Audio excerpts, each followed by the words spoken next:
ओम नमः सिद्धेभ्यः। ओम नमः सिद्धेभ्यः। ओम नमः सिद्धेभ्यः। अहिंसा परमो धर्म की आचार्य गुरुवर श्री कुंद कुंद भगवान की, आचार्य गुरुवर श्री ज्ञान सागर मुनि महाराज की,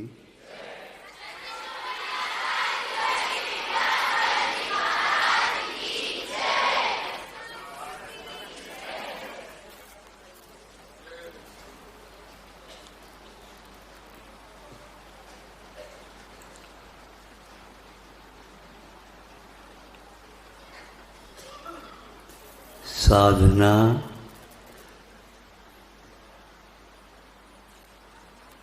अभिशाप को वरदान बना देती है।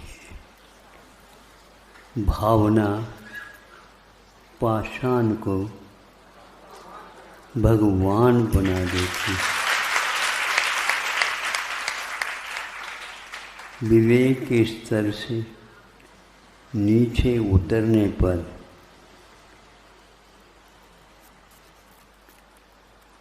वासना इंसान को शैतान बना देती। अभी आपके सामने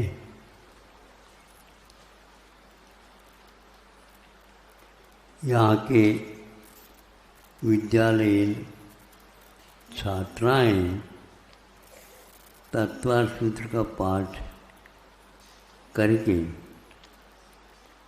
आपको मौन रूप से बताने का प्रयास किया कि हम प्रारंभ करेंगे तो उस कार्य को भी पूर्ण कर सकेंगे।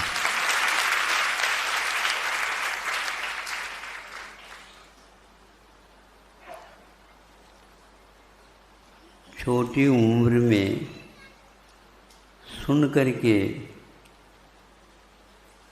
आज्ञा पालन करने से बड़ों के लिए भी इससे पाठ अपने आप ही मिल जाता है। हम तत्वार सूत्र का पाठ कर सकते हैं क्या नहीं, ये शंका यदि न हो तो अवश्य वे भी सफल हो सकते हैं। ये एक प्रसंग हुआ। तो उसी प्रकार जैनाचार्यों ने जैन धर्म का लक्ष्य क्या होना चाहिए समय समय पर हम लोगों को बताया है। साक्षात यदि भगवान होते हैं तो बहुत सारी औपचारिकताएं समाप्त हो जाती है और परमार्थ की ओर बहुत जल्दी कदम उठ सकते हैं।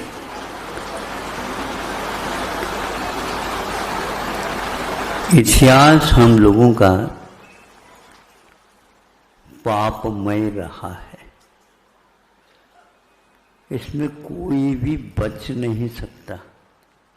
सभी का इतिहास पापमय रहा, किंतु पापमय होते हुए भी उसको पुण्यमय बनाने का, पावन बनाने का साधन भी बताया गया है। उस ओर यदि कदम उठते हैं तो पतित से पावन होने में देर नहीं लगेगा।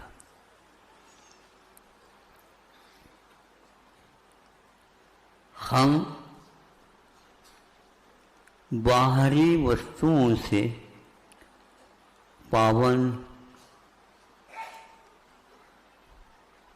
उत्कृष्ट, उत्तम, परमोत्तम होने का प्रयास करते हैं, किंतु भीतरी कालुष्य को दूर करने के लिए इसकी कोई विशेष आवश्यकता नहीं होती। अभी आपके सामने माटी की प्रारंभ दशा का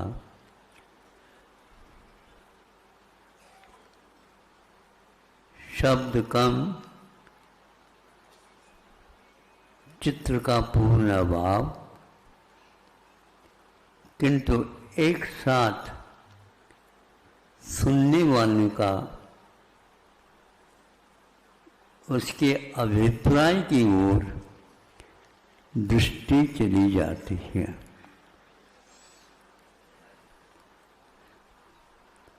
इसमें कोई संदेह नहीं। तत्व सूत्र का वाचन होता है जीवा जीवाह, जीव भी होते हैं और अजीव भी होते हैं।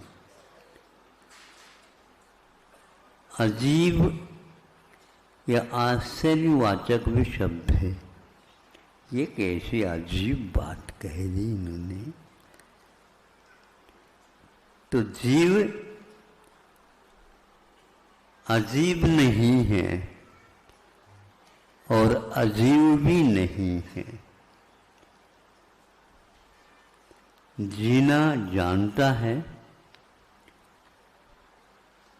तो वह एक दिन अवश्य अमर भी बन सकता है।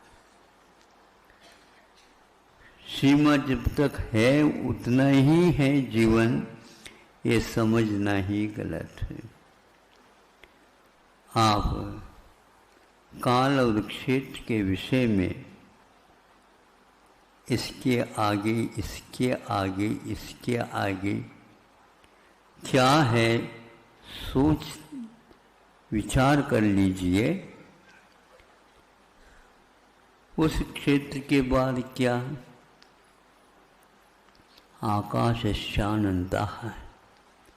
आकाश के पास प्रदेश अनंत है और अनंत उसे कहते हैं जिसका कभी भी अभाव नहीं होता अथवा जिसके परिमाण का,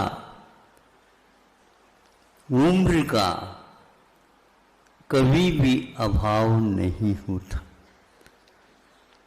यह चिरपरिचित है, रहेगा। लेकिन कुछ ऐसी समस्याएं या औपचारिकताएं आती रहती हैं, हम इस रहस्य को समझ नहीं पाते। क्षेत्र के बाद हम थोड़ी सी काल की ओर देख लें। आपके पिताजी कौन थे?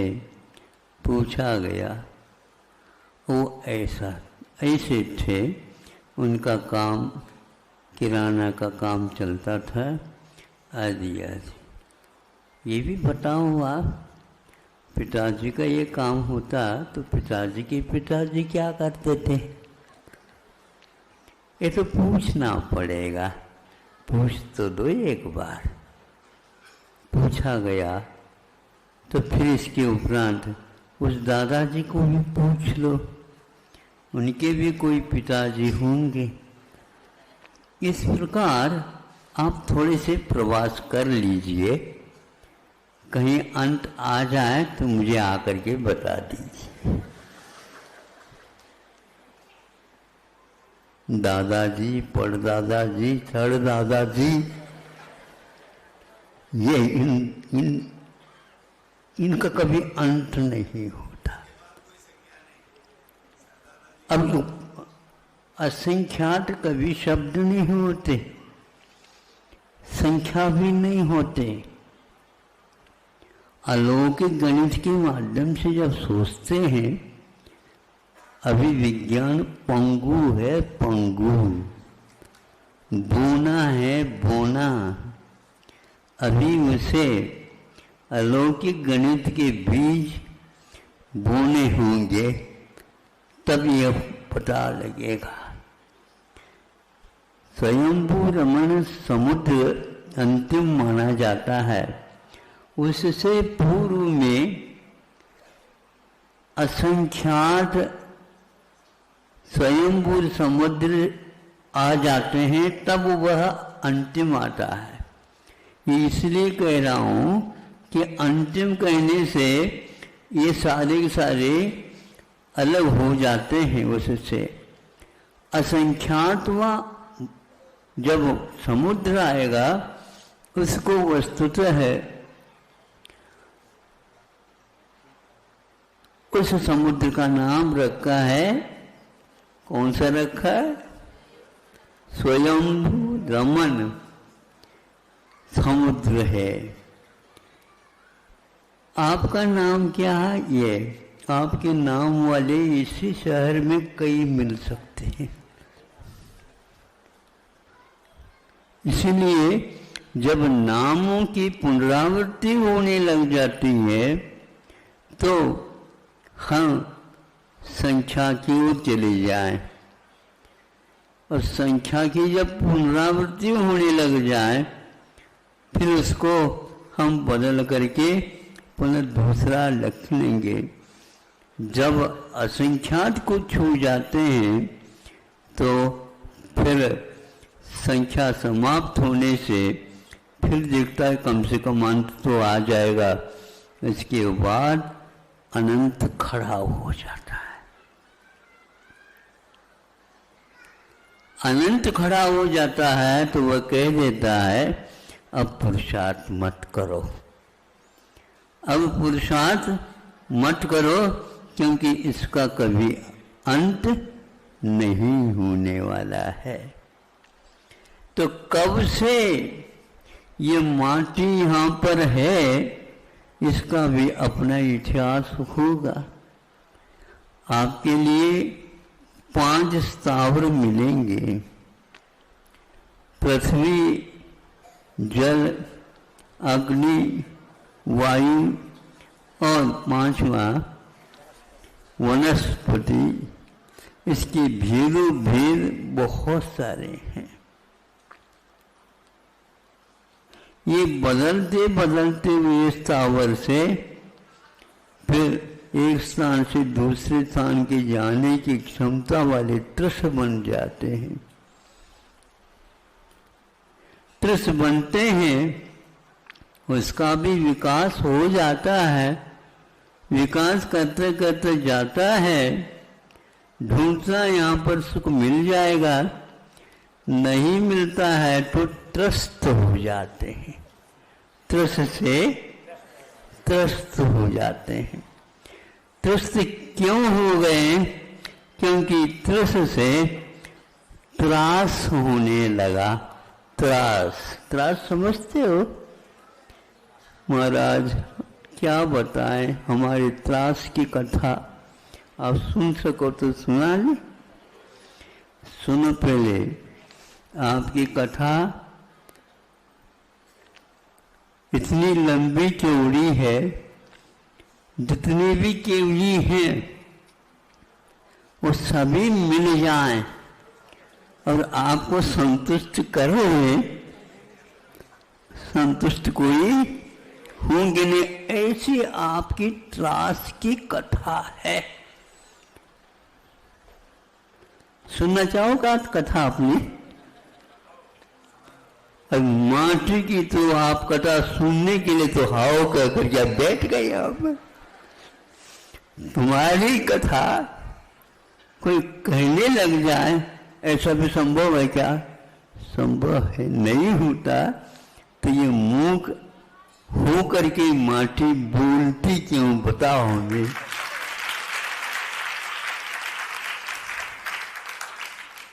अब बोलना अच्छा नहीं लगता,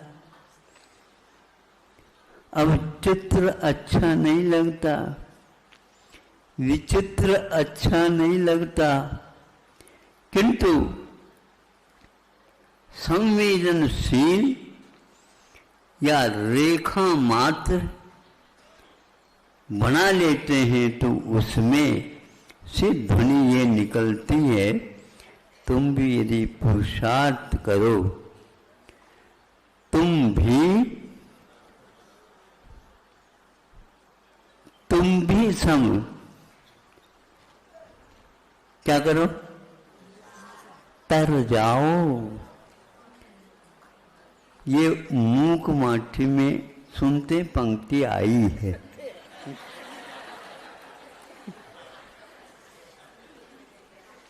और वह एक व्यक्ति के कमर में वह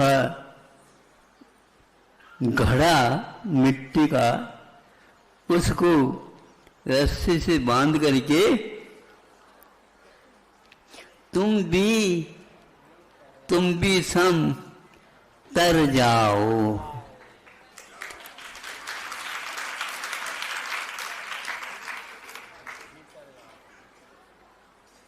तुम भी तर जाओ तो तुम भी सम तर जाओगे।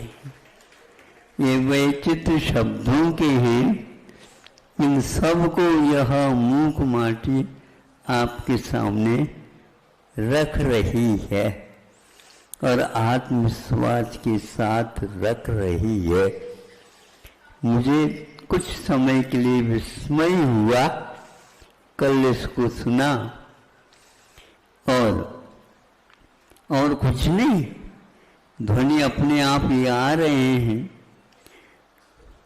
जब वो आंखें बंद करती है तो मिट्टी की ढेली जैसी रही, लेकिन जब आंखें खोल करके आपको देखती है तो अरे इसमें भी संवेदन है, इसमें भी कुछ जिज्ञासाएं हैं और इसमें कुछ ऐसे आत्मविश्वास की बात उभर रही है। वह अपने आप को पतित से पावन बन सकती हूँ, इस प्रकार का संकल्प उसमें आ चुका। इसको पढ़कर के यदि आप लोगों के मन में भी यह भाव आ जाए तो मैं क्या कहूँ, वो मिट्टी आपको बहुत बहुत बहुत अच्छा कर दिया आपने। हमारी बात को समझ में आपको आ गई, इससे मैं कुछ नहीं चाहता। तो वह अपनी माँ के साथ, कईयों के साथ उसका संवाद हुआ, ताकि आप फलाना चंद को न ढूंढ करके वो बिछड़े हुए कुछ ऐसे पात्र हैं। पात्र किसको बोलते हैं बताओ? महाराज पंच कल्याणक में आपकी उपस्थिति में कई लोगों को पात्र बनाया जाता है। हाँ, उसको पात्र चयन बोलते हैं। जब सबके सामने वो पात्र चयनित होकर के आते हैं, हमें बिठा करके इन्होंने पात्र बना दिया और बिल्कुल अपने आप को इंद्र मानता है। वो अपने आप को वह चक्रवर्ती मानता, कुबेर मानता, सब कुछ मानता है, लेकिन बनने से पूर्व में बहुत कुछ त्याग भी हमें न बताइयो, नहीं समझे, उन्हीं को बताइए। अब फिर इसके उपरांत तो ये महाराज ये भूतपूर्व सौधर्म है। हम सोचते हैं भैया अभी तक इतने भूतपूर्व बन गए, लेकिन कोई अभूतपूर्व नहीं बना।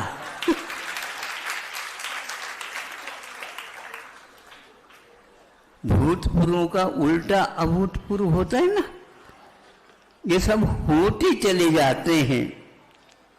इसलिए तत्व सूत्र के अंत में, नए के प्रकरण के अंत में एवं भूत रखा है। ऐसा होना सीखो। कैसा? जैसे प्रभु वेदी में बैठे ऐसा ही बनना सीखो।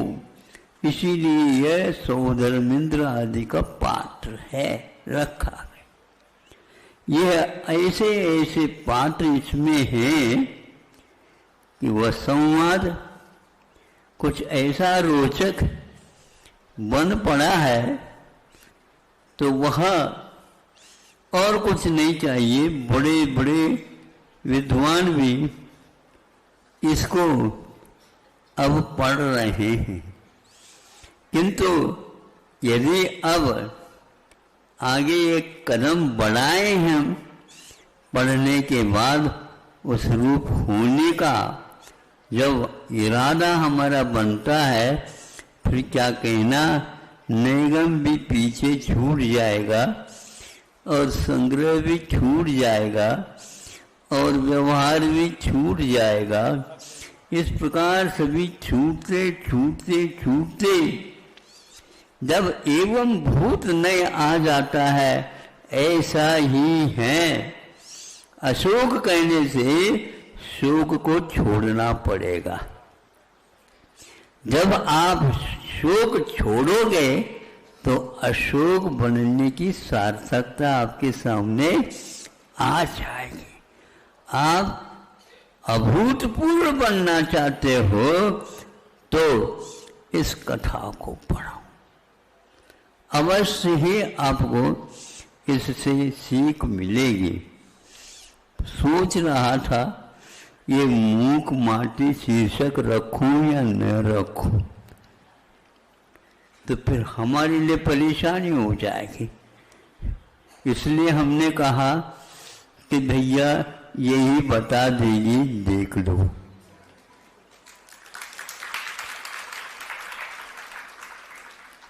कईयों ने आकर के कहा, कईयों ने, महाराज में कोई भी किताब बस आदि से लेकर के अंत तक जब तक पूर्ण नहीं करता मुझे चैन नहीं मिलती। लेकिन जब इस मूक माटी को हाथ में लेता हूँ, एक भी पृष्ठ में पूर्ण नहीं कर पाता हूँ और खो जाता हूँ। महाराज इसमें चिंतन भरपूर हुआ है, तो साहित्य ही वही है जिसमें चिंतन भरपूर क्या बाढ़ आ जाए। कई व्यक्ति उसमें बह जाए, लेकिन कब ऐसे बह जाए और आगे जाकर के डुबकी लगा दे, फिर बाहर आने की इच्छा ही समाप्त हो जाए। अब ज़्यादा तो नहीं कह सकता, आपको अच्छा लग रहा होगा, अच्छा लग रहा है, लेकिन ध्यान रखो आज क्षमा का दिन है और क्षमा उसी को बोलते हैं झट से गुस्सा करने वाले व्यक्ति को उसका स्वाद नहीं आ सकता। ये कई स्थानों पर माटी कहती है, ऐसे सुमार है इसमें माटी क्या कहती, लकड़ी या आग। आग जो थोड़े से भीगी हुई लकड़ी वो जलती नहीं, तो लकड़ी कहते मैं नहीं जमूंगी तो नहीं जलते। आप जलो तभी मुझे जिला सकोगे। मुझे जिलाना, आपका जलना अनिवार्य है। और आप ठंडे रहना चाहते हैं तो फिर आप मूक माटी को समझ नहीं पाओगे।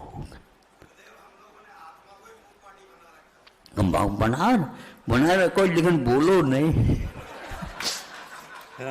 मूक माटी है ये, मुझे इसलिए बोलना पड़ रहा है कि यह हर एक पृष्ठ पर ऐसे संवाद हैं कि उससे चिंतन आपको अपने आप आराम के साथ होता चला जाए। इसलिए क्षेत्र और काल की छोर को आप माना चाहें, ध्यान रखो किसी को ये अच्छा नहीं लगा होगा, नहीं लगता होगा, उनके लगे या न लगे अच्छा, किंतु मैं इस रहस्य को कहूँगा आपके सामने।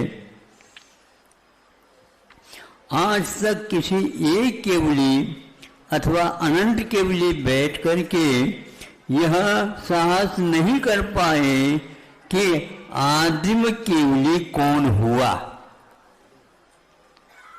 ये क्षेत्र और काल इसलिए आपके सामने रखा ताकि इसके बारे में आप सोच सकेंगे। सर्वप्रथम कौन केवली हुआ? केवली तो अनंत है, किंतु ऐसे केवली नहीं है जो आदि के केवली को और अंत के केवली को बता सके। इसके बाद कोई केवली नहीं होगा।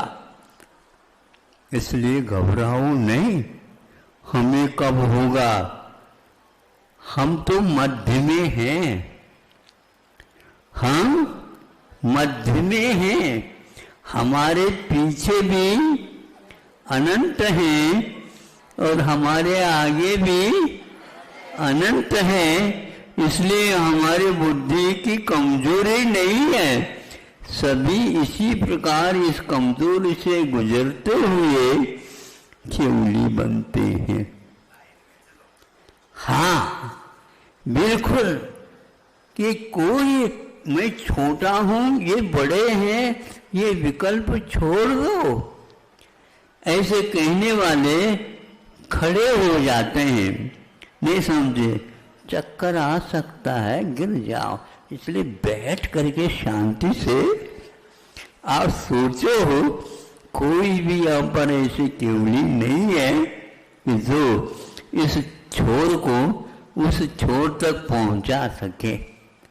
यदि यह नहीं हुआ फिर क्या केवली क्यों बनते हैं? तो आचार्य कहते हैं केवली बन जाते हैं, किंतु बनना चाहूं कहने से कोई भी नहीं बन सकता, क्योंकि जब तक उसको विराम नहीं मिलेगा।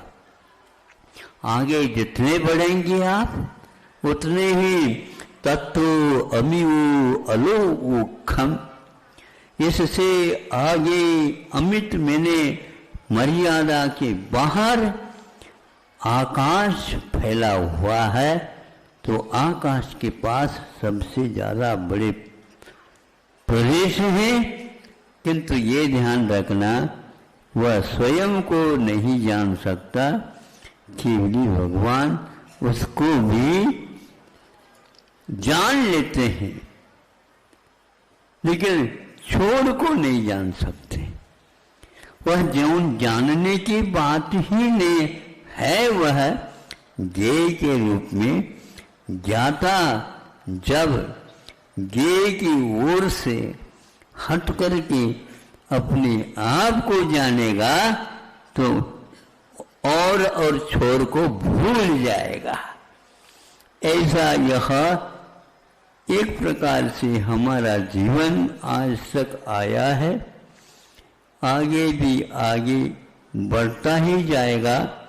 हाँ, परिणाम होता रहेगा, किंतु ये मूक माटी की भांति जो कि अंतिम पड़ाव में वह क्या होता है, मौन हो जाता है। मौन हुए बिना यात्रा पूर्ण नहीं होती है।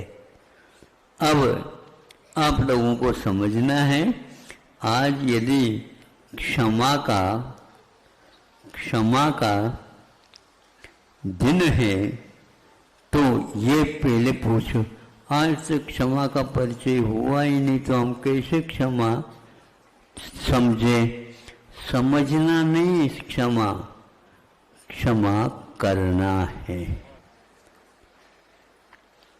क्षमा मांगना भी नहीं, लेकिन क्षमा मांगना एक दृष्टि से बहुत अच्छा है। किंतु क्षमा मांगना फिर भी सरल हो सकता है, क्योंकि एक व्यक्ति आपको आकर के एक थप्पड़ दे देता है, खम्मामी खम्मामी खम्मामी, है? इधर आ जाओ। उससे भी ज्यादा जोर से दे देता, खम्मामी खम्मामी खम्मा। इसलिए कोई भी आपको थप्पड़ मार देता है तो हमने भी मारा होगा, इसलिए वहां जो ऋण लेकर के गया था ब्याज सहित दे रहा। ये यदि सीखोगे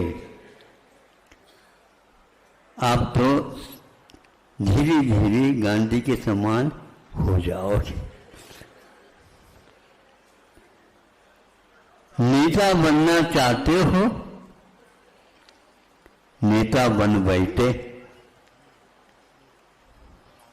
दूसरे के क्रोध को पीना नहीं जानो तो काहे की नेता आई? हाँ, ये सहन करना पड़ेगा। देखो मूक माटी कह रही है, सब कुछ सहने के लिए तैयार हूं, किंतु मां मुझे उन्नत होने का अवसर बता दीजिए। क्या क्या पूछती है वो, कैसे पूछती है, कैसे कहाँ पर पूछती है, फिर बाद में कैसे वह आंख बंद कर लेती है। सब उनकी जो कोई भी उपदेश है वह अपने जीवन में आत्मसात करती चली जाती।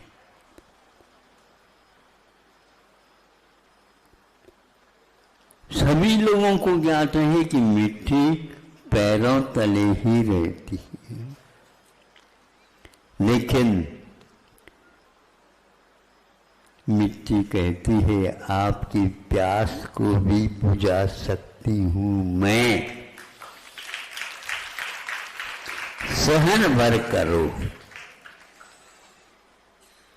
आप अपने पैरों से उसको मूड़ते हुए चले जाते हैं, एक समय आएगा आप अपने दोनों होठों से उसको, भीतर जो पानी है पी जाओगे।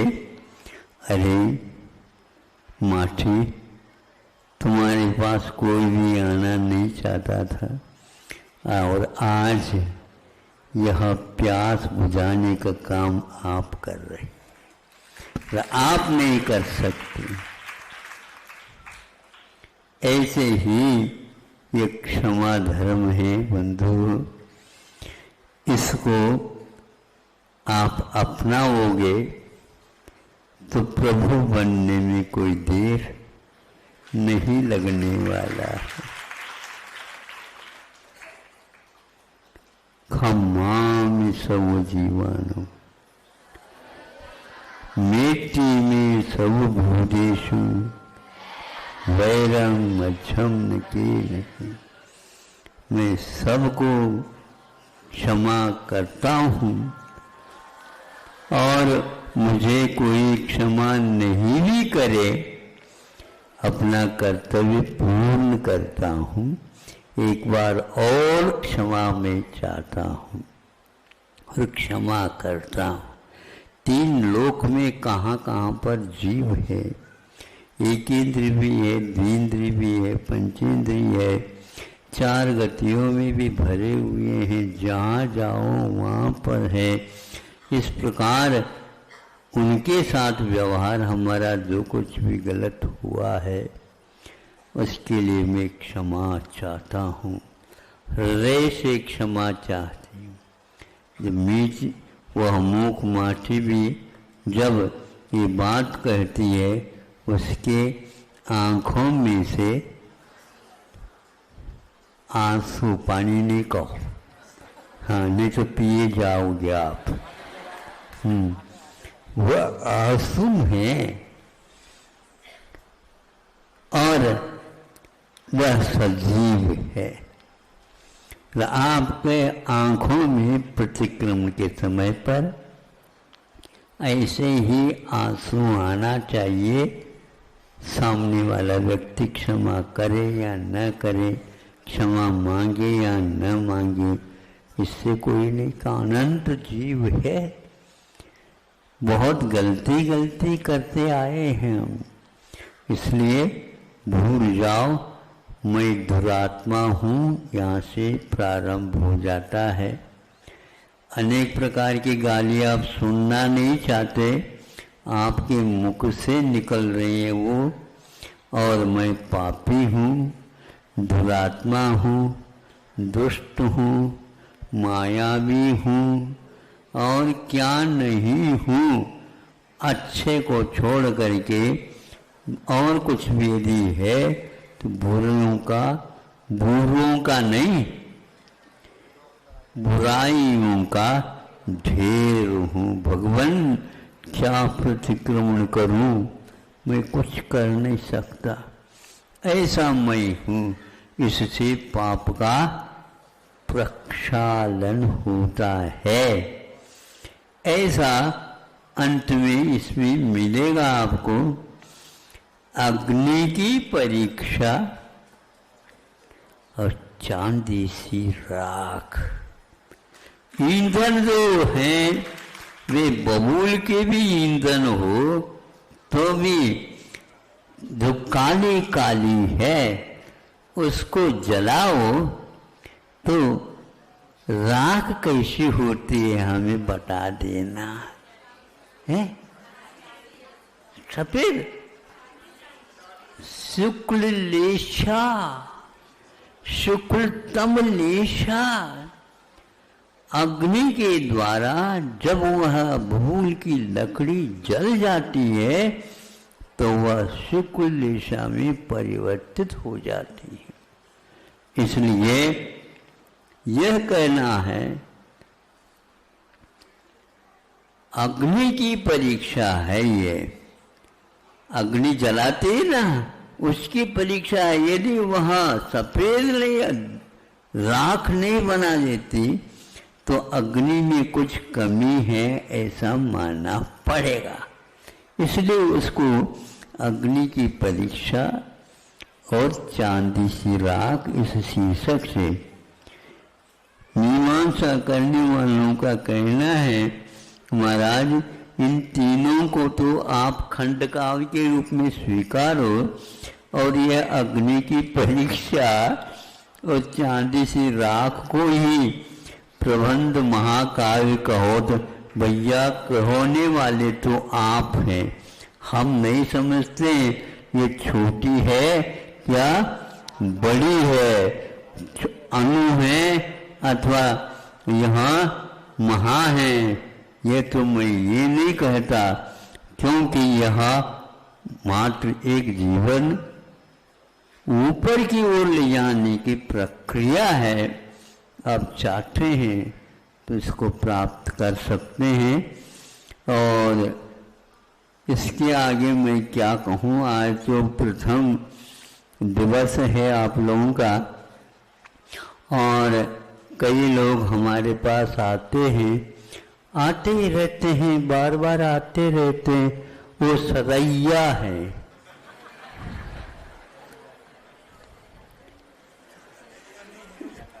और जो 14 के दिन किलकिल 14 है तो उसके उस दिन एक वर्ष का सब कुछ हिसाब किताब करके झगड़ा हो जाता है, उसको बोलते हैं लड़ाइया।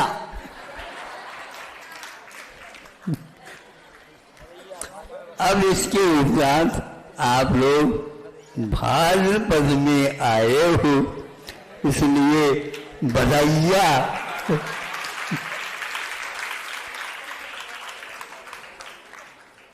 आपके नाम सुंदर हुए हैं। आप लोगों ने स्वयं को इस ढंग से स्वीकारा है।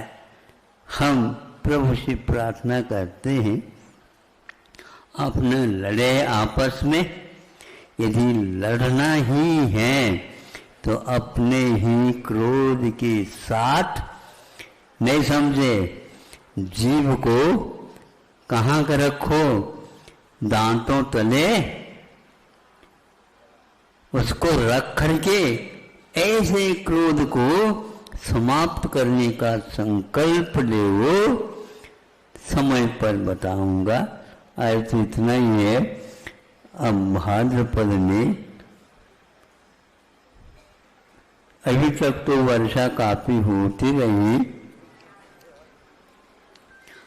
आकर के कहीं उन्हें कहा, महाराज ये अब छत्ता कब्ज हमारी छूटेगी, प्रतिदिन वर्षा हो रही है, कोई बात नहीं, यह भाद्रपद वाले आएंगे तो अवश्य इसमें विश्राम मिलेगा, लेकिन वो आने के उपरांत यहाँ पर अवश्य वर्षा को याद करेंगे। तब तक तो यहाँ पर धर्मामृत वर्षा होती रहेगी, होती रहे इन्हीं भावनाओं के साथ। बोधि समाधि परिणाम शुद्धि स्वात्मोपलब्धि शुद्धि चिंतामणिं चिंतित वस्तुदाने त्वां मंदमानस्य ममास्तु देवी।